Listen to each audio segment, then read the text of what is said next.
EPS 95 pension धारकों ने अब एक ही ठाना है कि मोदी सरकार को हिलाना है।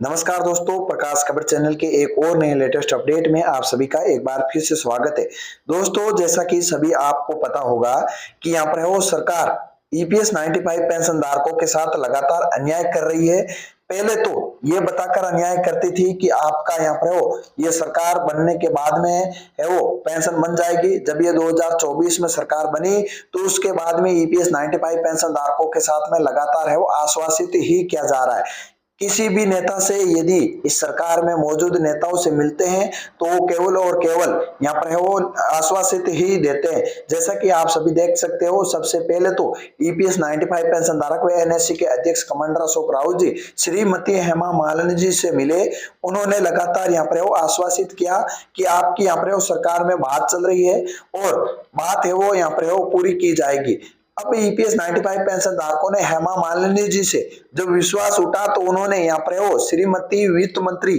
जो कि यहाँ पर है वो निर्मला सीतारमण जी से मुलाकात की। उन्होंने ये भी आश्वासित किया कि आपका इस संसदीय बजट क्षेत्र में है वो आपकी बात रखी जाएगी और आपको यहाँ पर है वो कुछ ना कुछ यहाँ पर आश्वासित किया जाएगा, यानी कि आपके पेंशन में कुछ बढ़ोतरी करने की यहाँ पर है वो उम्मीद है वो दी गई थी। लेकिन ईपीएस 95 पेंशन धारकों के साथ बहुत ही बड़ा अन्याय हुआ, क्योंकि ईपीएस 95 पेंशन धारक बजट का यहाँ पर वो पूरा है वो इंतजार कर रहे थे। लेकिन अब ईपीएस 95 पेंशन धारकों का ये बजट आने के बाद में यहाँ पर सरकार के पूरी तरीके से वो भरोसा उठ चुका है, क्योंकि ईपीएस 95 पेंशन धारकों ने ठाना है कि अब ये है मोदी सरकार को हिलाना है। क्योंकि ईपीएस 95 पेंशन धारक है वो बहुत ही बड़ा आंदोलन करने जा रहे हैं और इस पर यहाँ पर वो जूम मीटिंग के माध्यम से भी कमांडर अशोक राउत जी ने ये बताकर है वो सभी ईपीएस 95 पेंशन धारकों को तैयार किया है कि आप तैयार रहिए और हम किसी भी टाइम ईपीएस 95 पेंशन धारकों के साथ बहुत ही बड़ा आंदोलन कर सकते हैं।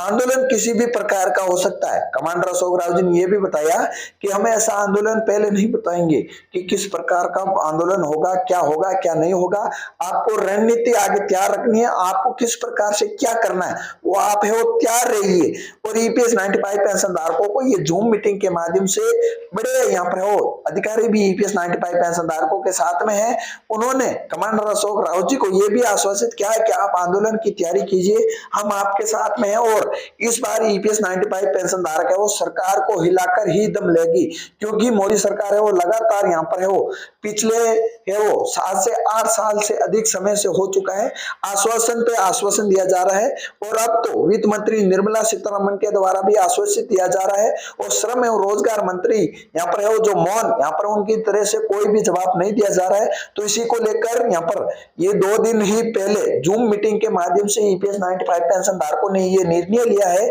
कि अब ईपीएस 95 पेंशन धारकों को एकजुटता से यहाँ पर सरकार को हिलाना है। क्योंकि लगातार यहाँ पर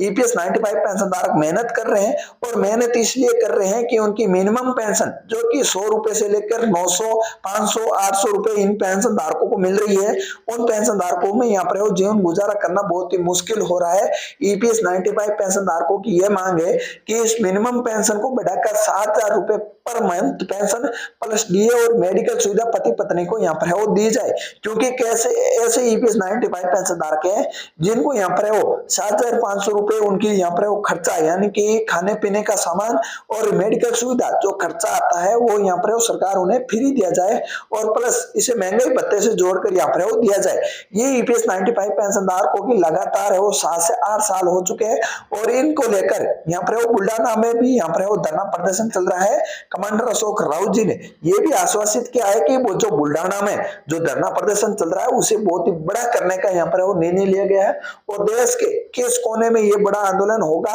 वो भी आपको यहाँ पर वो जल्दी ही बता दिया जाएगा। तो दोस्तों, यहाँ पर जो वीडियो में दी गई जानकारी है आपको सही और सटीक लगी है और वीडियो में जो आपको मैंने बताया है कि आंदोलन है वो बहुत ही बड़ा हो सकता है, किस समय हो सकता है, इसके लिए आप तैयार हो या नहीं हो हमें कमेंट बॉक्स में जरूर बताइए। आपको किस बात की कमी यहाँ पर है, ईपीएस 95 पेंशन धारकों को क्या करना चाहिए, आपकी क्या राय है वो हमें कमेंट बॉक्स में बताइए, ताकि ईपीएस 95 पेंशन धारकों को हम या कमांडर अशोक राव जी या फिर कोई अन्य यहाँ पर पदाधिकारी है उनसे हम चर्चा करते समय ये यहाँ पर कमांडर अशोक राव जी तक यह बात आपकी पहुंचा पाए। तो दोस्तों उम्मीद करता हूँ वीडियो में दी गई जानकारी सही और सटीक लगी है, तो वीडियो को लाइक करके शेयर जरूर कर दीजिएगा। मिलते हैं एक नए लेटेस्ट अपडेट के साथ, तब तक के लिए जय हिंद, जय भारत, वंदे मातरम।